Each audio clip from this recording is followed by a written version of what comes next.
స్వచ్ఛత అంటే నందిని. నందిని పాలు మరియు పెరుగు.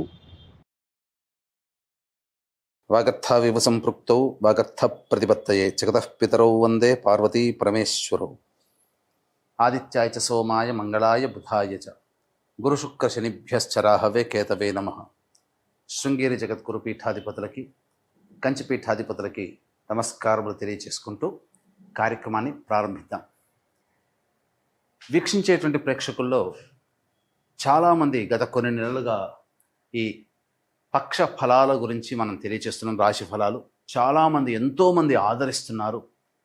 వాళ్ళ నిజ జీవితంలో చాలామంది నిజంగా జరుగుతున్నాయండి, మీరు చెప్పినట్టే జరుగుతున్నాయి, ఏ రోజుకు ఆ రోజుకి సంబంధించినటువంటి ఖర్చు కానీ ఆదాయం కానీ అలాగే ఉంటుంది, ఇక మానసికమైనటువంటి ఒత్తిళ్లు కూడా చెప్పినటువంటి రోజుల్లో ఉంటున్నాయి అని చెప్తున్నారు. కానీ కొంతమంది మాకు ఇవేవి జరగట్లేవు ఎందుకని అని చెప్పి అడుగుతున్నారు. అయితే ఇక్కడ క్లారిటీ మీకు ఒకటి తెలియచేస్తాను. ముఖ్యంగా పేరును బట్టి కాకుండా జన్మ నక్షత్రము ఉండి జన్మ రాశి గనక ఉన్నటువంటి వాళ్ళు ఖచ్చితంగా ఆ రాశే చూసుకోవాలి. అది ఒకటి పాయింట్ గుర్తుపెట్టుకోవాలి. ఇక రెండో పాయింట్, చాలామంది ఈ జొడాయిక్ సైన్ సన్ ప్రకారం కనుక రవి ప్రకారం సూచించబడినటువంటిది. అంటే ఏంటి, జూలై 23 నుంచి ఆగస్టు 23 వరకు సింహరాశికి సంబంధించినటువంటి వాళ్ళు.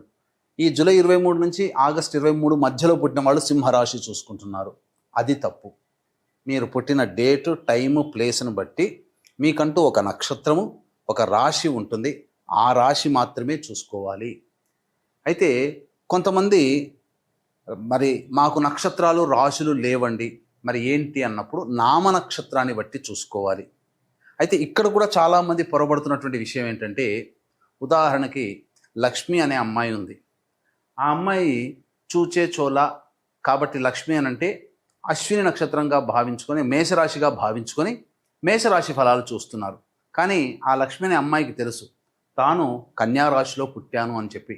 కన్యారాశి చూడకుండా నామనక్షత్రమైనటువంటి అశ్విని నక్షత్రం సూచించే లక్ష్మి అనే పేరుని సూచించే మేషరాశిని చూసుకోవడం వల్ల ఆ అమ్మాయికి ఫలితాలు తారుమారవుతాయి. కాబట్టి ఏతావాత చెప్పొచ్చేది ఏంటంటే, కంక్లూజన్ ఒకే మాటలో చెప్పాలంటే, మీకు జన్మ నక్షత్రము ప్రకారము జన్మ రాశి ఉంటుంది. ఆ రాశిని బట్టే చూడాలి తప్ప సన్ జొడాయిక్ సైన్ అనగా ఈ మంత్లో పుట్టిన వాళ్ళు ఈ రాశి అని చెప్పుకుంటారు కదా, అది తప్పు. అది ఫాలో కాకూడదు. అలాగే మీకు జన్మ నక్షత్రము జన్మ రాశి తెలియకపోతేనే అప్పుడు నామ నక్షత్రాన్ని బట్టి చూసుకోవాలి. ఇది క్లారిటీగా అందరూ గమనించగల ప్రార్థన. అప్పుడే ఇప్పుడు నేను చెప్పబోయే ప్రతి పక్ష ఫలాలు చెప్పబోయే ఫలితాలు మీకు దాదాపుగా 90% మీకు సూట్ అవుతాయని చెప్పవచ్చు. ఇక గమనించుకున్నట్లయితే 12 రాశులకి సంబంధించినటువంటి ఫలితాలు మనం తెలుసుకునే ముందు ఈ యొక్క జూన్ 1వ తారీఖు నుంచి 15వ తారీఖు వరకు గ్రహ సంచారం ఏ విధంగా ఉందో తెలుసుకుందాం. యాజ్ యూజువల్గా శని మీనరాశిలో, రాహు కుంభరాశిలో, కేతు సింహరాశిలో, అలాగే శుక్రుడు మేషరాశిలో మరియు వృషభ రాశిలో రవి సంచారము, 6వ తారీఖు వరకు బుధుడు వృషభ రాశిలో, 7వ తారీఖు నుంచి బుధుడు మిథున రాశిలో, అలాగే గురువు మిథున రాశిలో, కుజుడు 6వ తారీఖు వరకు కర్కాటక రాశిలో, తదనంతరం 7వ తారీఖు నుంచి కుజుడు సింహరాశిలో మరియు కేతు కూడా సింహరాశిలోనే సంచారం చేస్తున్నాడు. కాబట్టి దీన్ని బట్టి ఫలితాలు ఆయా రాశుల వారికి ఏ విధంగా ఉండబోతుందో మనం తెలుసుకునే ప్రయత్నం చేద్దాం. ద్వాదశ రాశుల్లో భాగంగా మొట్టమొదటి మేషరాశిలో జన్మించినటువంటి వారికి మనం తెలియచేసుకుందాం. రాశిలోనే శుక్రగ్రహ సంచార ప్రభావం ఇది చాలా అనుకూలమైనటువంటిది. ప్రధానంగా వైభవోపేతమైనటువంటి జీవితం అనగా మీ హోదాతనానికి తగ్గట్టుగా మీ జీవితం అనేటువంటిది ఉండబోతుంది. ఎక్కడికి పోయినా స్వాగత సత్కారాలు అనేటువంటివి ఉంటాయి. అంటే గౌరవ మర్యాదలు పెరుగుతాయి అని అర్థము. స్త్రీల వలన ఉన్నటువంటి సమస్యలన్నింటినీ కూడాను పరిష్కరించుకోగలుగుతారు. ఆనందకరమైనటువంటి జీవితాన్ని మేషరాశి వారు ఈ స్త్రీపరముగా మరియు హోదాపరంగా పొందుతారని చెప్పవచ్చు.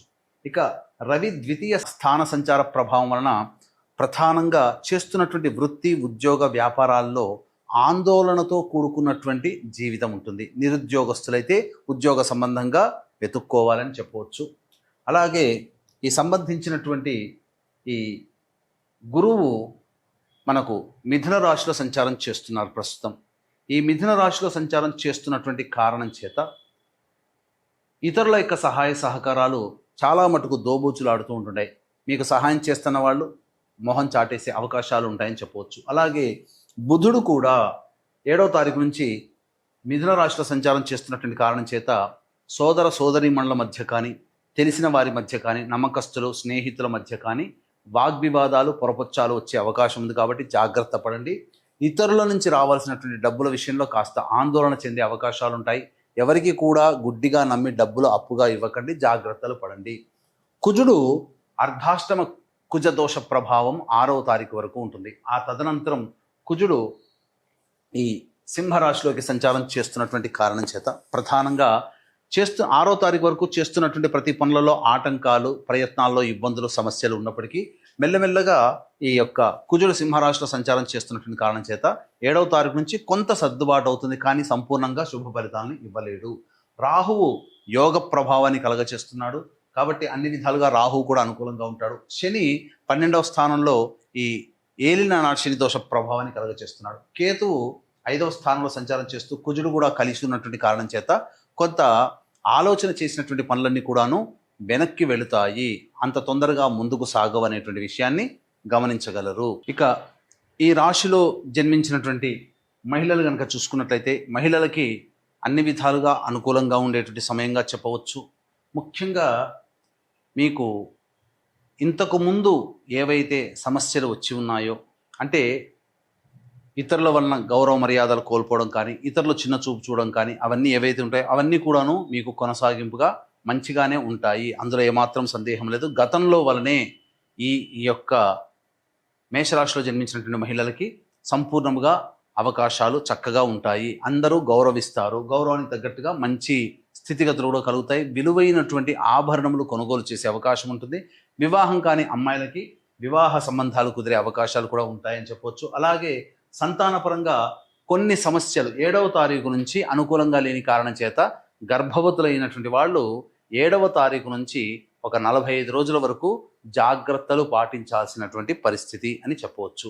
ఇక తర్వాత ఈ సంబంధించినటువంటి దినచర్యలో భాగంగా ప్రతిరోజు ఏ విధంగా ఉండబోతుందో మనం తెలుసుకునే ప్రయత్నం చేద్దాం. వీక్షించేటువంటి ప్రేక్షకులకి గమనిక, ఈ జ్యేష్ఠ పౌర్ణమి చాలా ప్రభావవంతమైనటువంటిది. బుధవారము జ్యేష్ఠ నక్షత్రము పౌర్ణమి తిథి. ఎందుకంటే జ్యేష్ఠ నక్షత్రానికి అధిపతి బుధుడు, బుధవారానికి అధిపతి కూడా బుధుడే. ఈ జ్యేష్ఠ మాసంలో వచ్చేటువంటి పౌర్ణమి కాబట్టి చాలా బలమైనటువంటి రోజున, ఈ పౌర్ణమి రోజున సాధారణంగా నవగ్రహాల యొక్క అనుగ్రహాన్ని పొందవని శాస్త్రం చెప్పబడుతుంది. కాబట్టి సంపూర్ణ నవగ్రహ శాంతి 12 రాశుల వారికి కూడాను చేయించడం జరుగుతుంది. కాబట్టి సంపూర్ణ నవగ్రహ దోష నివారణ, సర్వదోష నివారణ పూజలు, హోమాలు అనేటువంటివి చేయించడం జరుగుతుంది. ఈ కార్యక్రమంలో పాల్గొన్నటువంటి వాళ్ళకి శక్తిపాతం చేయబడినటువంటి కరుంగలి మాలని మీకు అందివ్వడం జరుగుతుందని చెప్పవచ్చు. అవకాశం ఉన్న వాళ్ళు కార్యక్రమ తదనంతరం కాంటాక్ట్ చేసి పూర్తి వివరాలు తెలుసుకోవచ్చు.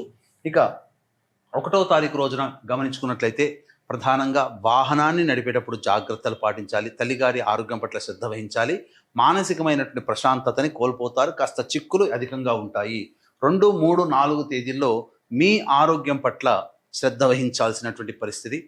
అన్ని విధాలుగా వృధా కాలయాపన జరుగుతుంది తప్ప ఏ విధమైనటువంటి ఉపయోగము ఉండదు ఆ రోజుల్లో. మరియు ముఖ్యంగా ఖర్చులు కూడా అధికంగా ఉంటాయి. ఇక 5, 6, 7, 8, 9 తేదీల్లో ముఖ్యంగా దాంపత్య సౌఖ్యము ఉంటుంది. అలాగే రావాల్సినటువంటి రాని బాకీలు వసూలవుతాయి. మరియు ఖర్చులకు మించిన ఆదాయం లభించడం ద్వారా ఆనందకరమైనటువంటి జీవితాన్ని పొందుతారు. మీ సమస్యల్ని, ధనపరమైనటువంటి సమస్యలు ఏవైతే ఉంటాయో అవన్నీ పూర్తిగా పరిష్కరించుకోగలుగుతారు. విందులు, వినోదాలు, కుటుంబ సభ్యులు ఆనందముగా మిత్రులతో కలుస్తారు అని చెప్పవచ్చు. ఇక 10, 11 తేదీల్లో కనుక చూసుకున్నట్లయితే మానసికమైనటువంటి ప్రశాంతత లోపిస్తుంది. ఖర్చులు కూడా అధికంగా ఉంటాయి. మరియు ఒక జిగ్జాగ్ లాగా ఉంటుంది. ఏ పని యందు శ్రద్ధ ఉండదు అని చెప్పవచ్చు. 12, 13, 14 తేదీల్లో కనుక చూసుకున్నట్లయితే సంతానం మూలకంగా ఖర్చులు, సమస్యలు పెరుగుతాయి. సంతానపరమైనటువంటి విభేదాలు పెరుగుతాయి. కాబట్టి లౌక్యంతో వ్యవహరించండి. ఆస్తి సంబంధమైనటువంటి వివాదాలు కొలిక్కి వస్తాయని చెప్పవచ్చు. ఆ విధంగా చర్చలు సాగుతాయి.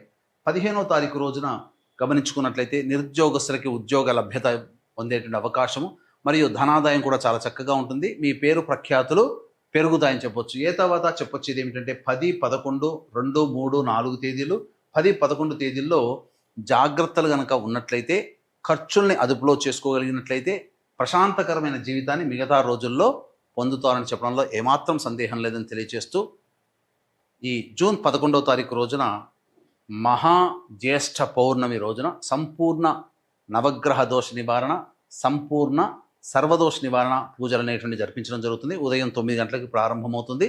9 గంటల లోపల మీ గోత్రనామాదులు 11వ తారీఖు రోజు లోపల మీరు నమోదు చేసుకోవచ్చు. సర్వం శ్రీ ఉమామహేశ్వర పరబ్రహ్మార్పణమస్తు.